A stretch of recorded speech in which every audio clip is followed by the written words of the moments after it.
Welcome into America's Retirement Headquarters, home of the Retirement Guys Formula and America's Medicare Associates. Securities offered through Peak Brokerage Services, LLC. Advisory services offered through the Retirement Guys Formula, a registered investment advisor. America's Retirement Headquarters, America's Medicare Associates, and the Retirement Guys Formula are separate and independent entities from Peak Brokerage Services, LLC.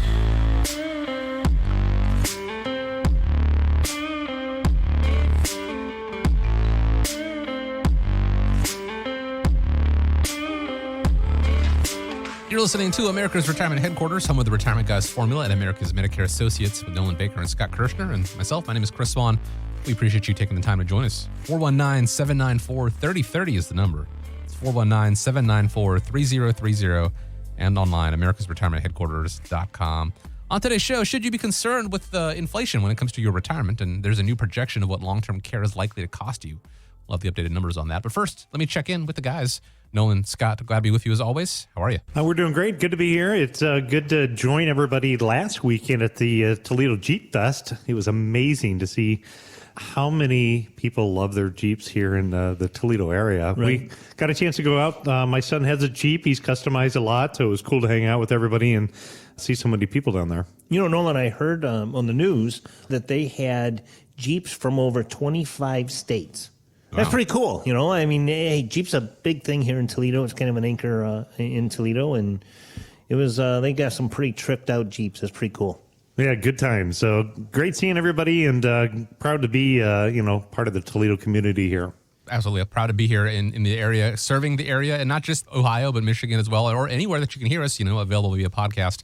Just search for America's Retirement Headquarters, of course. If you're listening to us via podcast, you've already done that, and we appreciate you. So let's go ahead and dive in. Guys, I came across a Toronto newspaper recently, and one of the headlines was, what could I do now to lower my taxes next year? Now, obviously, I have no idea how Canadian taxes work, but it did make me wonder, is there anything that we can do now here in August in the United States that might lower our taxes for next year? Well, I would say, from Canada, there probably is a couple different things you can do. I could be horribly politically incorrect by saying impeach Biden and get Trump back in there, but I don't know that would be a good thing to say, right? Well, it could, but unfortunately, we're stuck dealing with the cards that we have right now with, who's in charge. And, I know a lot of people are really concerned about the future with, the spending. Of course, we've got the recent spending bill on infrastructure and the new spending bill that they're talking about and trillions and trillions of dollars adds up to, future tax liabilities. But the good news is there is something that you can do as an American to kind of control your individual taxes. And it's just a matter of not kind of putting your head in the sand and waiting for things to happen. It's a matter of being proactive. What we did is we created this Millionaire retirement system, the Tax Savers Checklist. Just reach out to the office if anybody wants a copy of this. But within this checklist, what we did is we took a look at all the different things that an individual family could do to try to minimize the taxes that they pay. So within the checklist, the things that you should do before the end of the year is look at IRA or Roth contributions. Mm-hmm. Look at Roth conversion strategies. Look at ways to optimize your investment accounts for tax efficiencies. Looking at, tax efficient withdrawal savings plans, like which accounts do you pull from in retirement time? Do you take it, all from the IRA? Do you take it from the Roth? Do you take it from the non-qualified account? Utilizing tax-free accounts in certain situations, evaluating your different investment options, or looking at things like how to make charitable contributions. Should you take your required minimum distributions and use that to donate to charity versus writing a check out of your pocket? Estate planning taxes come into consideration. Scott, as you talk about with Medicare, looking at the 3.8% surtax and the means testing for income, leveraging your income tax brackets, capital gains harvesting, capital loss harvesting, tax deferred liability mitigation, 529 account savings plans for college, and even beneficiary designation. So the list goes on, but there are so many different things that you can do. I guess the key takeaway from that is if you're listening today and taxes are a concern for you and you want to get a second opinion or have somebody kind of look at the taxes, let's run through this Tax Savers Checklist together, and we'll create your tax roadmap before end of the year. And if for some reason taxes aren't a concern for you going forward, well, I envy you, and I wish I had your position. But I think you still need to be aware of it as you go to and through retirement.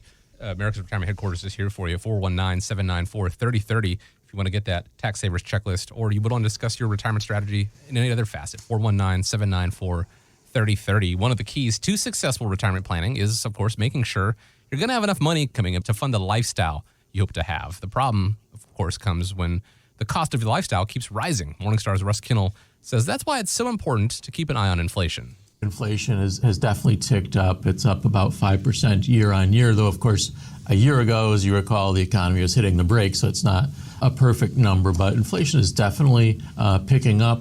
I think, though, it's probably not necessarily expected to continue rising. So I think it's a bit of a threat, but it's not a big threat because some of this is just the economy ramping back up, hitting some bottlenecks. You said it's a bit of a threat, which is still a threat, right? Does that mean that we can strike inflation from the list of things based on what he said, things that we need to worry about or factor into our planning?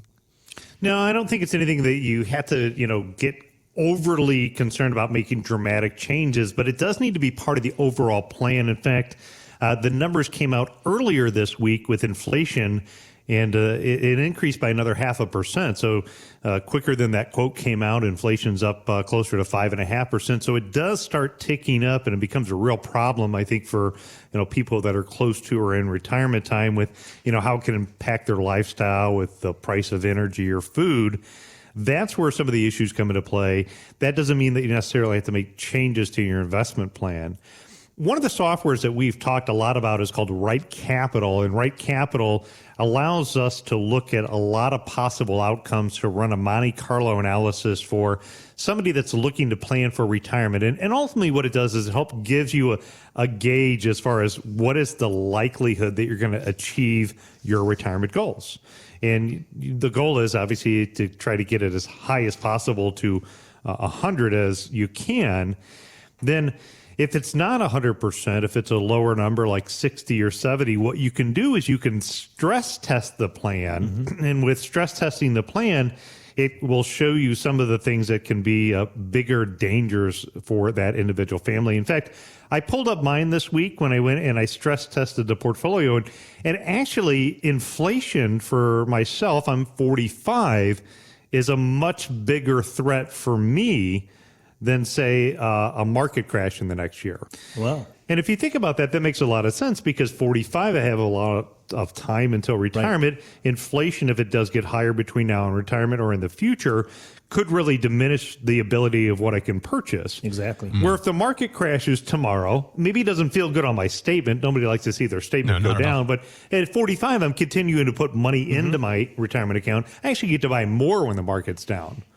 So it is something to take and consider. It is something to take a look at in the portfolio, not only from what type of investments maybe perform better in an inflationary environment, but how is it going to impact you overall. But again, don't let it keep you up at night. Don't let you lose any sleep over it. It's something that we can help you kind of address. Yeah, we met with a client earlier this week, and it was funny because they mentioned that he got up, went to Home Depot. He's made a couple of trips to Home Depot to buy a few things. And he says, our checking account balance has dropped a lot. And he said, man, these are things that I didn't really pay attention to when I was working because, the money was coming in from the paycheck and it wasn't a big deal. He said, but we really got to pay attention to what we're spending now. And because the cost of things at Home Depot are a lot more than they were. And, they're just trying to figure out where and how the money's going to come during their retirement because they still want to have a lifestyle. They were telling us, it was neat stories. They're actually heading this weekend to do a canoe rafting trip type thing up in Michigan. And they were talking about they want to be able to do all of the things they planned on doing, but they're finding out that the cost is a lot higher today. And that is a direct correlation with inflation costs and that. And these people are recognizing that. It's important when it comes to retirement and when planning for retirement. It's not just about market performance and how much money you're making in the market or worrying about a market downturn. It's not just about worrying about taxation, what that's going to be and how that is going to chip away at your nest egg. There's also inflation. There's also healthcare. It's not just one thing or another. It's all these things together. and how to develop a strategy to take account for them when it comes to your retirement. And that is what America's Retirement Headquarters is here for. That is why, along with America's Medicare Associates, they tackle all these different facets to help you have as relaxing and enjoyable a retirement as possible. It all starts with a phone call, 419-794-3030. Again, that's 419-794-3030. Or if you prefer, you can find them online at americasretirementheadquarters.com. When you retire, you know to expect certain expenses like food and housing, for example, but there are others that you may or may not be hit with, like long-term care. If you do need it, a new report says it's going to cost the average man about $123,000 and the average woman about $183,000, which is more than $300,000 couples will need to come up with over and above all their other retirement expenses. So how do we account for that? Where do we even start? Well, that's a topic that's kind of near and dear to my heart right now. I've, over the past 8 weeks or so, my mom has been in and out of the hospital. She's been in and out of a skilled nursing facility. And, my parents are 84 and 80, my dad's going to be 85 here. And one of the things that this really kind of opened our eyes to is Mom was really set back by some health issues, and she's fighting back, but Dad struggles a little bit. And how are we going to take care of their day-to-day activities? I'm working. I've got a sister that lives, an hour and a half away, so she's not going to be able to be here to take care of them all the time. And it makes you really think, where and how are we going to get care for them on a day-to-day basis? I mean, the basic stuff, food, showering, all of that kind of stuff. Well, if something were to happen to one of the two of them, which is what these numbers are showing, it typically does, the other person may have to go into a nursing home. And the numbers are really kind of staggering. The $183,000 for a female, $123,000 for a male. You're looking at 660 days for a man. That equates out to just about $187 a day. Well, if you don't have a long-term care policy that's going to cover that, where do you think that money's going to come from? Mm-hmm. And that's going to come right straight out of any assets that you may have. And Medicare does not pay for long-term care facilities. It'll pay for skilled nursing facilities, but it does not pay for long-term care. Those resources that you have put aside for retirement are going to start being depleted drastically. For a woman, $183,000, that's for 992 days. Once again, that equates out to about $185 a day. So you need to have a long-term care policy. There are life insurance policies that you can actually purchase that have critical illness, long-term care riders that you can add to it that will actually help out. They're far better than they used to be. They've come a long way. But this is one way to really, really protect your assets and to not deplete them.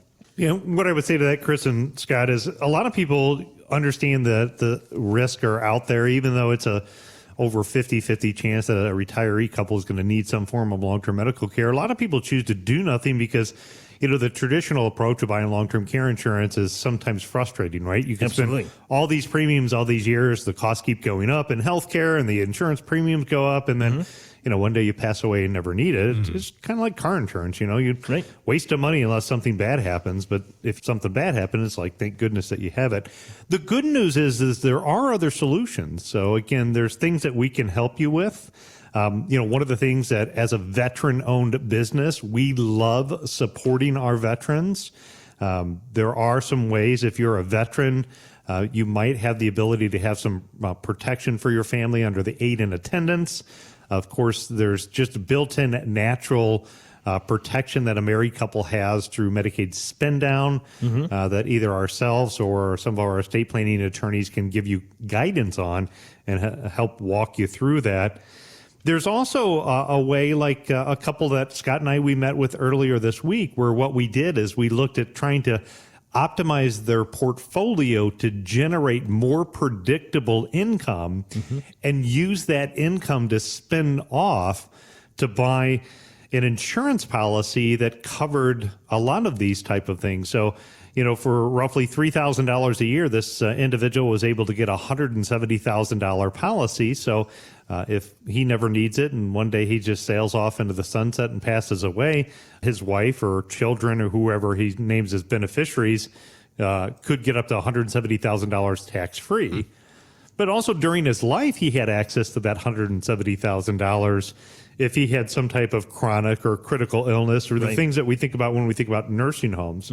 The other nice thing about it is a lot of these policies, they can be cash payment policies. So you don't have to be confined to a facility. It's just a matter of once you physically qualify, those payments can come home, and that can be used to help with Molly maids cleaning the house or somebody mowing the yard. And, it doesn't have to be always healthcare related. So we try to focus on how do we develop a plan to help keep somebody out of a facility, which is obviously what people want to do. The last one that I'll point out was what I call lazy assets or debt assets. Those of you listening today, you probably have some money set aside for an emergency. And with most traditional fixed bank accounts or fixed income investments, the rates are still pretty darn low. But with an asset-based solution, what you could do is you could take and you could move that money from your left pocket to your right pocket, and you could put it into one of these asset-based solutions.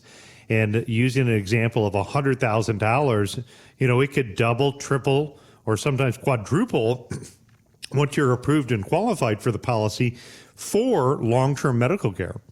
And so that way, if your $100,000 is worth $200, if you need long-term medical care, are you paying for that? Yes, but you're paying 50 cents on the dollar is the way that I look at it. Right. So the bottom line is things are getting more and more expensive. $300,000 is a big number to swallow for a lot of retirees when you're just talking the long-term care and the healthcare crisis.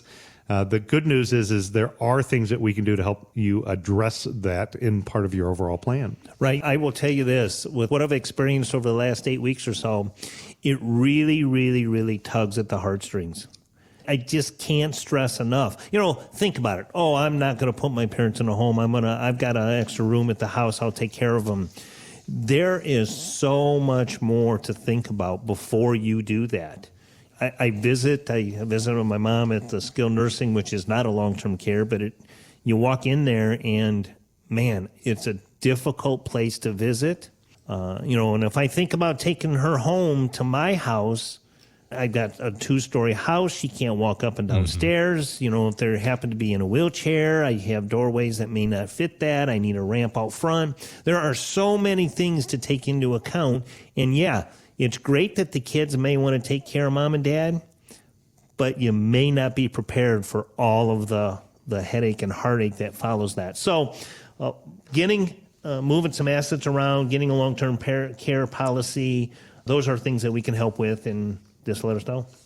Obviously, Scott, continue to keep your mom and your entire family, in our thoughts and wishing the best for them. A lot of different options that we just discussed there as far as taking into account long-term care, a lot more useful, I think, than the traditional use it or lose it up and down long-term care policy. Believe it or not, that is not the worst option out there. The worst option is, of course, not planning for it. And exactly. The numbers used to be, I used to think the range was somewhere between 55 and 62% chance of needing some form of long-term care assistance. Guys, there was a report that just came out by Healthview Services, 75% chance that if you're married, a 65-year-old couple, one of you is going to need long-term care in life, or 25% that both of you are going to. So this is something you should definitely take to heart, take seriously, and factor it in. And again, there are plenty of options out there that aren't, put money into a policy that if you never use it, you lose that money. To explore those options, to create your plan with America's Retirement Headquarters, so just pick up the phone, give a call, 419-794-3030. It's 419-794-3030. When you retire, Social Security supposedly replaces about 40% of the income you earned when you were working, but the Center for Retirement Research says over the coming years, it's going to replace less than 30% of our income. So clearly we're losing ground here, guys. How do we make that up? Well, what we have referred to over the years is what is called the independent income system. And the independent income system is our belief and methodology of how to kind of put me together to transition overall into retirement time. And, what you need to do is you need to look at retirement time in different time frames of buckets of money, if you will. You have a bucket of money designed for current income, say over the next 3 to 5 years. You have a bucket of money that's your reliable income, which, of course, Social Security would fall into that. You have a bucket of money designed to give you a pay raise in the future, long-term growth. You have maybe your healthcare or asset protection bucket, your estate planning. So all of these things kind of fit together in the philosophy. But, you know, when we're looking at the topic of Social Security, I think this continues to be a topic that so many Americans need to really pay such careful attention to. So, again, even in the scenario, if it is going to be 30% of income versus 40%, that's still 30% of somebody's income.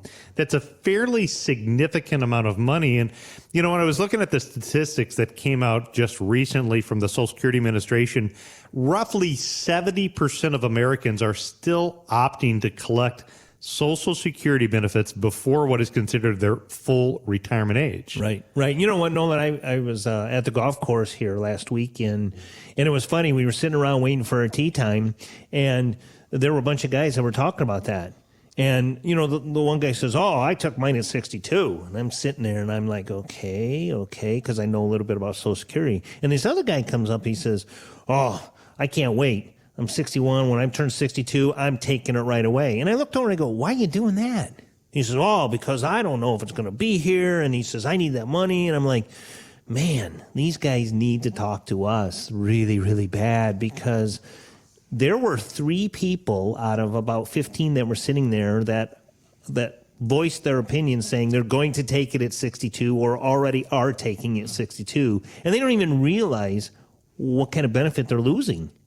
Well, not only are they losing the benefit and they're facing a lifetime penalty for their own benefit, they're also negatively impacting what their spousal benefit would be. Yeah. Right.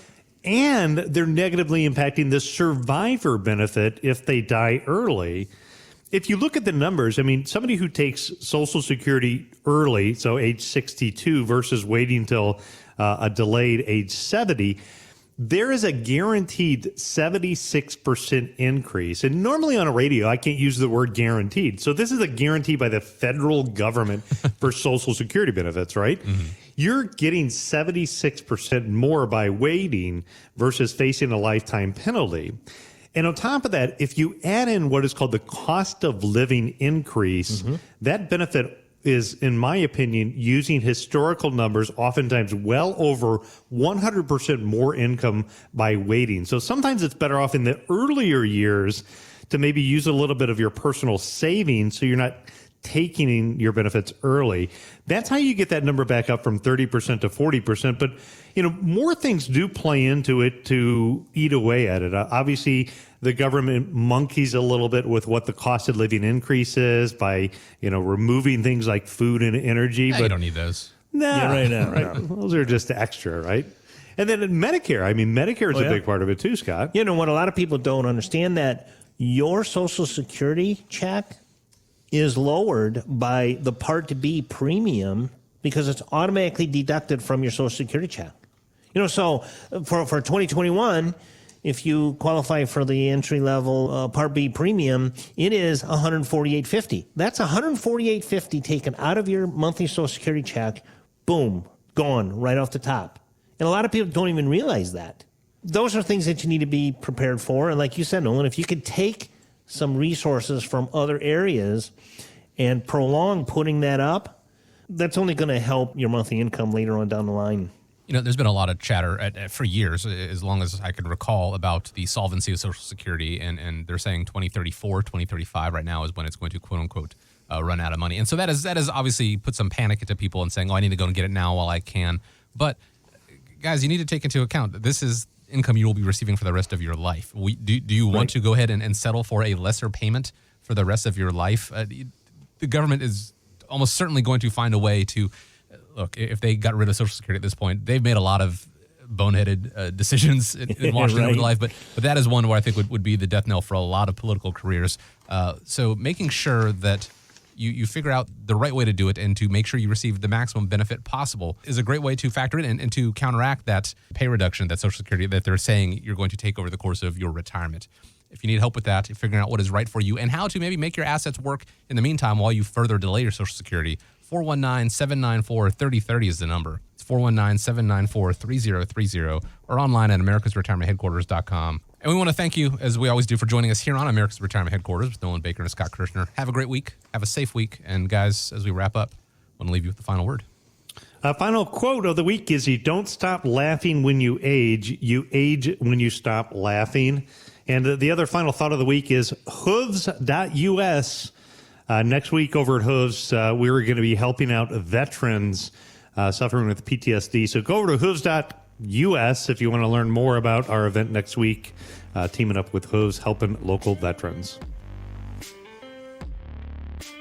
America's Retirement Headquarters is located at 1700 Woodlands Drive in Maumee, Ohio. You can reach them by calling 419-794-3030 or online at americasretirementheadquarters.com. Exposure to ideas and financial vehicles discussed should not be considered investment advice or recommendation to buy or sell any financial vehicle. Past performance is not a guarantee of future results. Investments can fluctuate and when redeemed may be worth more or less than when originally invested. Nolan Baker is not affiliated with nor endorsed by the Social Security Administration or any other government agency and does not provide legal or tax advice. Please consult with your attorney, accountant, and/or tax advisor for advice concerning your particular circumstances. Annuity guarantees rely solely on the financial strength and claims-paying ability of the issuing insurance company. By contacting us, you may be provided with information about insurance and annuity products offered through Nolan Baker, Ohio Insurance License Number 27787.